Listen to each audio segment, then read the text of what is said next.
Hey everyone, welcome back to the show today. My name's Kaytlynn Ward, and I'm your host here at the show. And today we're going to be talking about something the Lord has put on my heart for the past couple of weeks, and it's exposing yourself to more in the areas of your dreams and goals. I was thinking about this topic, and the Lord reminded me of Ed Milet's story. And if you're not familiar with him, I'm going to share more of his story in a little bit. But to give you a quick preview, he talks about touching your dreams. And he said you need to expose your senses to what you're dreaming about. And the Lord was like, yeah, Caitlin, you need to do that because it becomes more real to you when you do that. You can have pictures on your vision boards, you can have confessions that you say, and all of those are amazing. But why don't we just add another thing on top of it that helps us believe even more? And that thing is touching your dreams. I mean, think about you daydream about your beautiful home that you want to have one day. You have on your vision board that you're like, I want to have a beautiful home with a garage. I want to have a wraparound porch. I want to have I don't really know how you can have a wraparound porch with a garage, but I'm sure someone can figure it out. But you have all these nice things and the hardwood floors and the marble countertops and then the pool in the backyard. Well, you can have all that on your vision board, but when you go step inside a house that you're going to tour and it has all of those things, it becomes even more real to you. Now, you may not be buying the house at the time, but you're taking another step of faith to say, I'm going to go look and see what this dream of mine actually physically feels like. What does the house smell like? What does the pool feel like? What does the water feel like? When you get yourself acquainted with the dream, it becomes more real to you. And it's something that we must continue to do with our dreams and goals because it helps us to be able to stay in faith.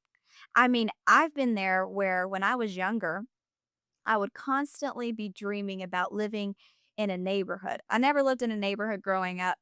I always wanted to. I was like thinking about how I wanted to live in a neighborhood. I wanted a fenced in backyard. I wanted a garage. I wanted a cool garage fridge. And I was like, man, I was like, that's the thing. Those are things I want. I would have pictures on my vision board and my phone. And then when I would go and visit friends' houses, I would be like, man, this is real. When I would go on some business trips my dad had when I was a kid, we would stay in these certain neighborhoods where we'd do the shoots that we were doing. And I would look around. I'm like, you know what? One day I'm going to live there. And I'm there right now. I got a fenced in backyard. I have the garage. I live in a beautiful neighborhood. And there's a lot to other things to that. But I'm just saying that it helped me exposing myself to those dreams, being able to touch it, being able to see it. It's something that caused me to believe it even more. I had the vision board, I had the confessions, but once I touched it, I was like, man, it's real to me. And you can maybe be in a spot right now where you see it on your vision board and it's just like maybe you get a little discouraged because you haven't seen any progress in your life. Well, if you're like me and you wanted to live in a beautiful neighborhood, go take a walk in a beautiful neighborhood. Go walk around and say, I'm going to live here one day. And Ed Milet's story, he did exactly that. If you're not familiar with Ed Milet, he's a phenomenal businessman, an author. He has a podcast with over 1 million subscribers on YouTube. This man is legit. But his life wasn't always that way. And when he was younger, before he got really big in business, there was this particular neighborhood that he wanted to live in. It was in Laguna Beach, California, the Dana Point area. And at the time, he could not afford to live there. I mean, he could see it driving by, but he didn't live there. He lived across the way. And so, if seeing it wasn't enough, what did he do? Well, I love this story because he made it a point to touch his dreams. And he did this by when he first started in business, he said, I'm going to work 6 to 8 weeks really, really hard to hit certain goals. And if I do that, then me and my wife, we're going to go stay at the Ritz Carlton in Laguna Beach because he was like, I want to touch my dreams. I want to get familiar with the environment I'm going to live in one day. He was so serious about his dreams that he was like, you know what? I'm going to work really, really hard. And as a reward, I'm going to reward me and my wife the ability to touch our dreams. And so he did that. 6 to 8 weeks passed, and him and his wife went and booked their stay at the Ritz Carlton. And there was so much he had to get used to because he pulls up to the hotel and he's like, the valet had to give my keys to the valet. And I'd never done that before. I was like, "Man, I really should have washed my car." He was like, "Well, there's that." And then he walks inside and he is just taken aback by the marble floors. He's like, "This is beautiful." And then the front desk people were saying, "Hello, Mr. Milet." And he's thinking to himself, "I've never been called Mr. Milet." But all of this stuff, he was getting used to the environment that he wanted to live in, that he dreamed of living in. He went and played golf. His wife went to the spa. And then at dinner, they sat down and he said, "We're going to make this happen one day." And then 6 to 8 weeks later, if he hit his goals, then he would find a deal or whatever it was to be able to expose himself to that environment. Because for him, it wasn't enough just to drive by it. It wasn't enough to talk about it. It wasn't enough to go and look it up online, put it on a vision board. He had to see it, hear it, and touch the dream for himself. And, eventually by the fifth time that he visited there, he was like, "This is home to me." He goes, "I may not have lived there." He was like, "But I knew the lay of the land. I got myself familiar with the dream." And you know what? His hard work, all the things that he's done up to now, has caused him to be able to live in that place. He lives in Laguna Beach now, well, one of his houses, but he lives there. And one of the things he said that really helped him get there was he was like, "I touched my dreams and goals." Because think about it. If you've ever started a business, I mean, I've talked to my bosses who have a very successful business, and they were saying it's not always easy. There are times that you really want to give up, but if you don't have the faith, if you don't have the vision, then you're not going to keep moving. And so for Ed Milet, it wasn't just a vacation, it was him getting in the environment of his dreams. And God showed us this principle in the Bible as well with Abraham. I mean, Abraham, before he was Abram, and then he got his name changed to Abraham, which means father of many nations. And so, right there, God gave him an identity shift because every single time that he would hear his name, he would hear someone call him Father of Many Nations, Father of Many Nations. That's what his name meant. So every time someone said Abraham, it was Father of Many Nations. Every time he introduced himself as, "Hi, I'm Abraham," he was like, "I'm Father of Many Nations." But what's really, really cool is that God didn't just stop with an identity shift. He also gave him something to see and he gave him something to touch in the area of his dreams. And let me show you how. In Genesis 22:17, the word says, "I will certainly bless you. I will multiply your descendants beyond number, like the stars in the sky and the sand on the seashore. Your descendants will conquer the cities of their enemies." God gave Abraham something to see with the stars and with the sand. And then with the sand, he gave him something to see and touch. Think about it. Even if in the moment, Abraham, maybe the enemy was trying to lie to him, is like, "Father of many nations, you have one kid. How do you think that you are going to be the father of many nations?" All Abraham had to do was first think about his name. And then you know what else? It became even more real to him because he looked up at the stars at night and he was like, "See that, devil? That is the stars. That's my descendants. Can you count them? No, you can't. And that's how numerous my descendants will be." And then the same thing with the sand. Anytime that the enemy would try to present a lie to him of, "Who do you think you are? You're never going to have this. You have one son. Do you see your wife getting pregnant again?" All of that stuff. All he had to do was just feel the sand in his toes, pick up the sand. He couldn't count. He couldn't count the individual grains of sand. And that right there, in that moment, that was something to remind him, "Oh, you see that, devil? You see all that sand? You see that sand that I'm looking at?" Because they lived in a desert. That is how numerous my descendants will be. And so God gave Abraham an identity shift Then he gave him something to see and he gave him something to touch in the area of his dreams. Because, God, he tells us that where there is no vision, the people will perish. And so that's why it's important to keep a vision in front of you. And it's important for us to see those dreams and to experience them because it helps us stay in faith. So, why is it important that we expose our senses to the dream? I mean, like Abraham, he saw it.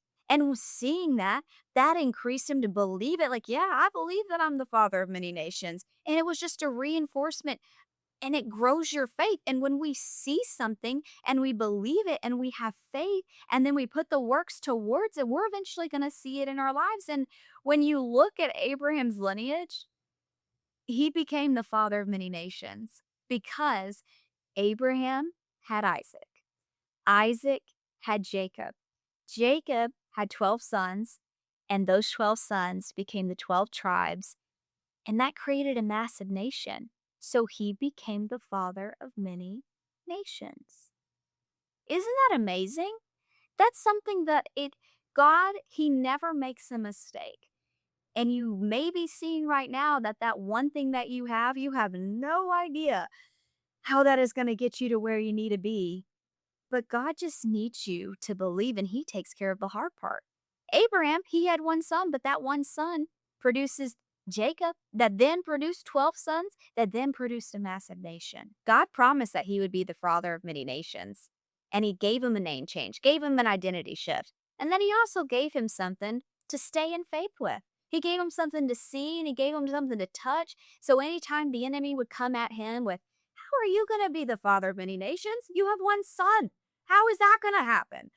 All Abraham had to do was just look up at the stars and say, hey, devil, can you count that? Nope, you can't count it. I can't count it either. But you know that what that means? That is how numerous my descendants will be. Then you see the sand? Do you look at the sand right now? Can you see it in my hands? Can you count all the sand that's in my hands right now? No. So that means that's how numerous my descendants are going to be. And it shuts the devil right up. God gave Abraham an arsenal of things to pull from whenever those lies would come at him because he knew that, hey, if Abraham stays the faith, then we're going to see this happen in his life. And so he gave him some reminders to help him stay in the faith by giving him a name change so that anytime he said or heard his name, he was reminded that he was father of many nations. Anytime you go to sleep at night and you look up at the stars, he saw, wow, that's how many descendants I'm going to have. Then when he looked at the sand, or he lived in a desert, so it was everywhere. And for me, maybe in Arkansas, if Abraham lived in Arkansas, he would say, can you count the leaves on the trees? That's how many descendants you're going to have. But he gave him something to look at and something to be reminded of that the dream was possible. So why not do the same thing? Why don't we do what Abraham did? Why don't we do what God did for Abraham? And why don't we do what Ed Milet has done? Get yourself exposed to your dream. I mean, I did it when I was a kid.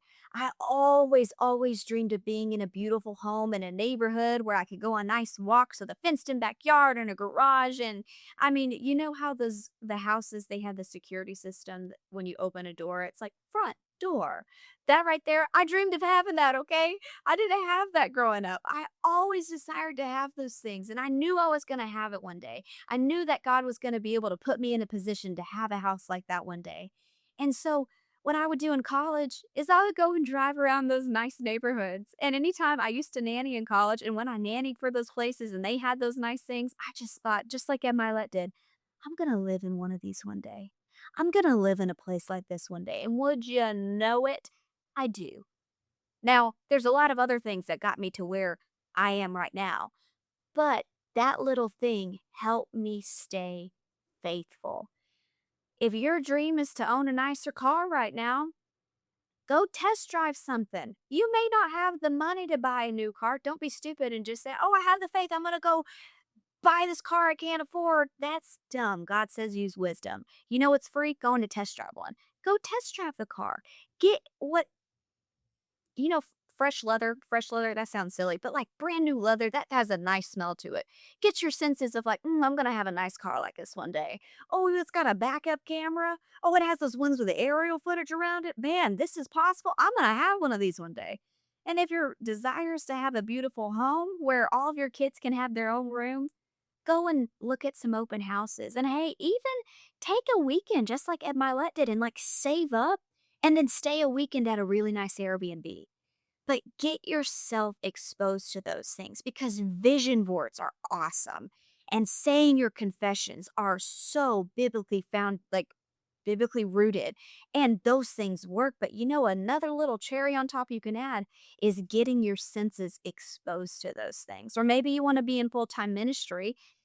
Are you serving in your local church? Touch the dream. Because when we do that, whenever the enemy comes at you with all these different lies of how is someone like you and your family going to be in full time ministry? How is someone like you going to own that nice, beautiful car? How is that going to happen for you? All you gotta do is remind them, "Hey, devil, you see that beautiful home that my friend has? Do you see that amazing car that that person I go to work with that they have?" You know, the Bible says that God is no respecter of persons. So, what he makes happen for someone else, he's gonna make happen for me. You gotta know your word to be able to respond to the devil like that. So get in your word if you didn't know that. But those little reminders of exposing yourself to the dream, it just makes something come alive in you and it roots your foundation of faith even further. So anytime he tries to come at you with whatever lie, you can be like Abraham and be like, "Hey, you see those stars?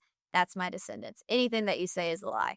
The enemy is going to try nothing but to steal, kill, and destroy. John 10:10. But the Bible says that Jesus came so that you might have life and have life more abundantly. And one of my favorite scriptures is if you don't cast away your confidence, it will be richly rewarded. So we must stay confident, and we can stay confident and stay in faith whenever we expose ourselves to our dreams. Because whenever you do that, it's just something that becomes more real to you. And I can speak of it from personal experience. So I challenge you this week, expose your senses, expose yourself to your dreams in some way so that it becomes just that much more real to you. If this episode encouraged you today, please let me know in the comments and share it with a friend. And if you're new and returning and you haven't done it yet, hit that subscribe button and turn on your notifications so you don't miss a single episode. And I'll see you again next week.